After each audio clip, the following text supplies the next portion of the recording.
Hello, everyone, and good morning. Happy Wednesday to you. I hope you're up, getting ready for your day, and I hope you had a good rest. We are continuing our journey through the Bible, reading from Genesis to Revelation. And yesterday we read about David becoming the king of Israel. Today we will continue with David's military victories. We'll hear about those. It might be a little loud out here today. I am currently in a parking lot waiting for this store to open so I can get to work. But nonetheless, I didn't want to miss the reading. So if you hear trucks and things like that passing by, that's what's going on. Just for today. All right. 2 Samuel chapter 8, if you are reading along, and it goes as follows. And after this, it came to pass that David smote the Philistines and subdued them. And David took Mesgamah out of the hand of the Philistines. And he smote Moab, and measured them with a line, casting them down to the ground. Even with 2 lines measured he to put to death, and with 1 full line to keep alive. And so the Moabites became David's servants and brought gifts. And David smote also Hadadezer, the son of Roab, king of Zobah, and he went to recover his border at the river Euphrates. And David took from him 1,000 chariots and 700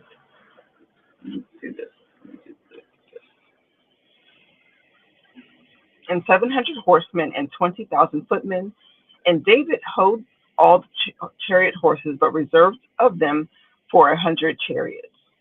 And when the Syrians of Damascus came to succor Hadadezer, king of Zobah, David slew of the Syrians 22,000 men. Then David put garrisons in Syria of Damascus, and the Syrians became servants to David and brought gifts. And the Lord preserved David whithersoever he went.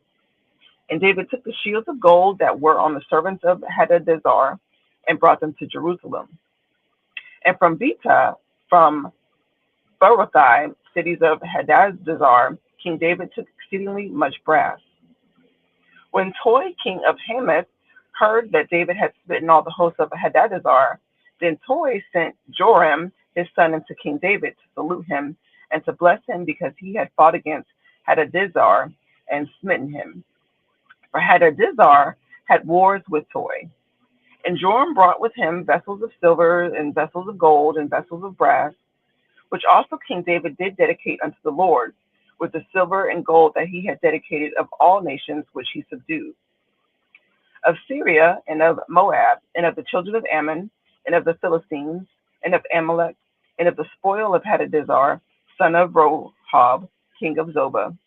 And David got him a name when he returned from smiting of the Syrians in the valley of Salt, being 18,000 men. And he put garrisons in Edom, through all Edom put he garrisons, and all they of Edom became David's servants. And the Lord preserved David wheresoever he went. And David reigned over all Israel, and David executed judgment and justice unto all his people. And Joab, the son of Zeruiah, was over the host. And Jehoshaphat, the son of Ahilud, was recorder. And Zodok, the son of Ahitub, and Ahimelech, the son of Abiathar, were the priests. And Zariah was the scribe. And Benaniah, the son of Jehoiada, was over both the Sherethites and the Petherites, and David's sons were the chief rulers. And David said, Is there yet any that is left of the house of Saul, that I may show him kindness for Jonathan's sake? And there was of the house of Saul a servant whose name was Ziba. And when they had called him unto David, the king said unto him, Art thou Ziba? And he said, Thy servant is he. And the king said, Is there not any of the house of Saul, that I might show kindness of God unto him? And Ziba said unto him, The king Jonathan has yet a son, which is lame on his feet. And the king said unto him, Where is he? And Ziba said unto the king, Behold, he is in the house of Machir, the son of Amiel, in Lodabar. Then David the king sent and fed him out of the house of Machir, the son of Amiel, from Lodabar. And now when Mephibosheth, the son of Jonathan, the son of Saul, was come out of David, he fell on his face and did reverence.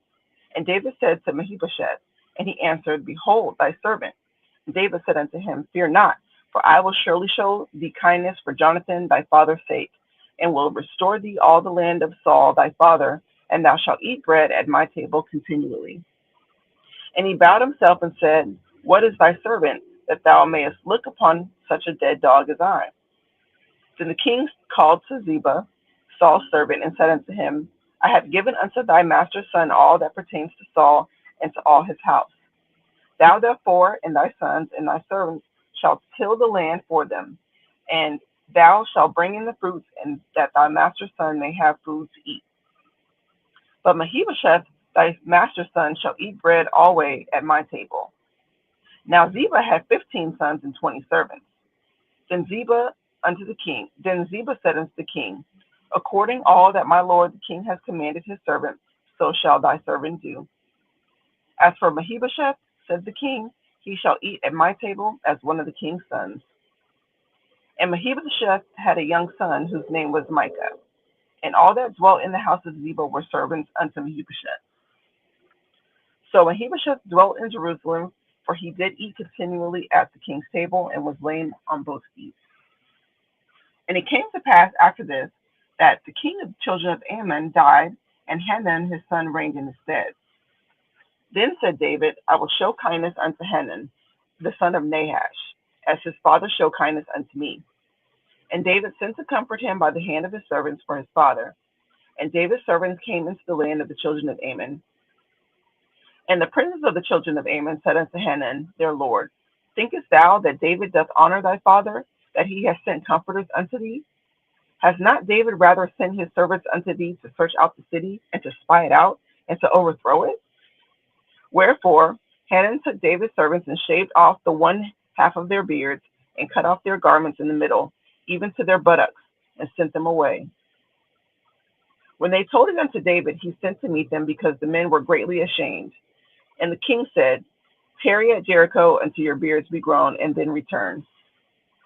And when the children of Ammon saw that they stank before David, the children of Ammon sent and hired the Syrians of Bethrehob and the Syrians of Zobah, 20,000 footmen, and of the king of Makkah, 8,000 men, and of Ishtob, 12,000 men. And when David heard of it, he sent Joab and all the host of the mighty men. And the children of Ammon came out and put their battle in array at the entering in of the gate. And the Syrians of Zobah and the Rohab and Ishtob and Makkah were by themselves in the field. When Joab saw that the front of the battle was against him before and behind, he chose of all the choice men of Israel and put them in array against the Syrians. And the rest of the people he delivered into the hand of Abishai his brother, that he that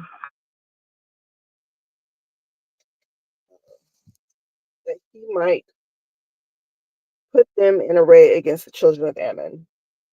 And he said, If the Syrians be too strong for me, then thou shalt help me. But if the children of Ammon be too strong for thee, then I will come and help thee. Be of good courage, and let us play the men for our people, and for the cities of our God. And the Lord do that which seems good to him. And Joab drew near, and the people that were with him in the battle against the Syrians, and they fled before him. And when the children of Ammon saw that the Syrians were fled, then fled they also before Abishai, and entered into the city. So Joab returned from the children of Ammon, and came to Jerusalem. And when the Syrians saw that they were smitten before Israel, they gathered themselves together. And Hadarezer sent and brought out the Syrians that were beyond the river, and they came to Hilam. And Shobach, the captain of the host of Hadarezer, went before them. And when he was told to David, he gathered all the Israel together, and passed over Jordan, and came to Hilam. And the Syrians set themselves in array against David, and fought with him. And the Syrians fled before Israel, and David slew the men 700 chariots of the Syrians and 40,000 horsemen, and smote Shobach the captain of their host, who died there.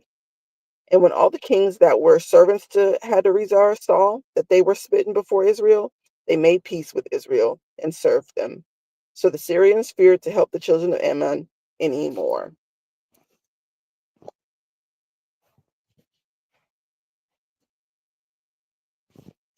Let's see if we can get through this. Okay. And it came to pass after the year was expired, at the time when kings go forth to battle, that David sent Joab and his servants with him and all of Israel, and they destroyed the children of Ammon and besieged Rabbah. But David tarried still in Jerusalem. And it came to pass in the eventide that David arose from off his bed and walked upon the roof of the king's house. And from that roof, he saw a woman washing herself, and the woman was very beautiful to look upon. And David sent and inquired after the woman. And one said, Is not that Bathsheba, the daughter of Eliam, the wife of Uriah the Hittite? And David sent messengers and took her, and she came in unto him, and he lay with her, for she was purified from her uncleanness, and she returned unto her house. And the woman conceived and sent and told David and said, I am with child. And David sent to Joab, saying, Send me Uriah the Hittite. And Joab sent Uriah to David. And when Uriah was come unto him, David demanded of him how Joab did, and how the people did, and how the war prospered.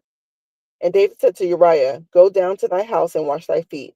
And Uriah departed out of the king's house, and there followed him a mess of meat from the king. But Uriah slept at the door at the king's house with all the servants of his lord, and went not down to his house. And when they were told David, saying, Uriah went not down into his house, David said unto Uriah, Camest thou not from thy journey? Why then didst thou not go down to thine house? And Uriah said to David, The ark and Israel and Judah abide in tents, and my lord Joab and the servants of my lord are encamped in the open fields. Shall I then go into mine house to eat and to drink and to lie with my wife? As thou livest, and as thy soul livest, I will not do this thing. And David said to Uriah, Tarry here today also, and tomorrow, and I will let thee depart. So Uriah abode in Jerusalem that day and the morrow. And when David had called him, he did eat and drink before him, and he made him drunk. And that evening he went out to lie on his bed with the servants of his Lord, but went not down to his house. And it came to pass in the morning that David wrote a letter to Joab and sent it by the hand of Uriah. And he wrote in the letter, saying, Set ye Uriah in the forefront of the hottest battle, and retire him from him, that he may be smitten and die. And it came to pass, when Joab observed the city, that he assigned Uriah unto a place where he knew that valiant men were. And the men of the city went out and fought with Joab, and there fell some of the people of the servants of David, and Uriah the Hittite died also.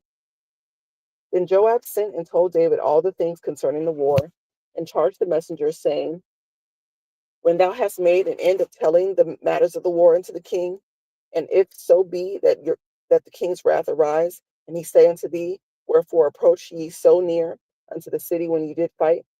Knew ye not that they would shoot from the wall? Who smote Abimelech, the son of Jerubasheth? Did not a woman cast a piece of millstone upon him from the wall, that he died in Tebez? Why went ye near the wall? Then say thou, Thy servant Uriah the Hittite is dead also.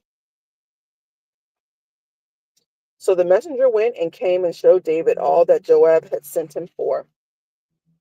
And the messenger said unto David, Surely the men prevailed against us, and came out unto his field, and out to us in the field, and we were upon them even upon entering the gate. And the shooters shot from off the wall upon thy servants, and some of the king's servants be dead, and thy servant Uriah the Hittite is dead also. Then David said unto the messenger, Thus shalt thou say unto Joab, Let not this thing displease thee, for the sword devours one as well as another. Make thy battle more strong against the city, and overthrow it, and encourage thou him. And when the wife of Uriah heard that Uriah her husband was dead, she mourned for her husband. And when the mourning was past, David sent and fed her to his house, and she became his wife, and bare him a son. But the thing that David had done displeased the Lord. All right, that is the reading for today. We have ended at 2 Samuel verse 12, and we will hear what happens with David um, regarding this matter tomorrow. All right, y'all. Have a good rest of your day, and I will see you soon. Video coming soon. Just finishing off, just making sure that what needs to be there is there, and I'll have that published for you guys here shortly. All right. Thank you. Have a good day.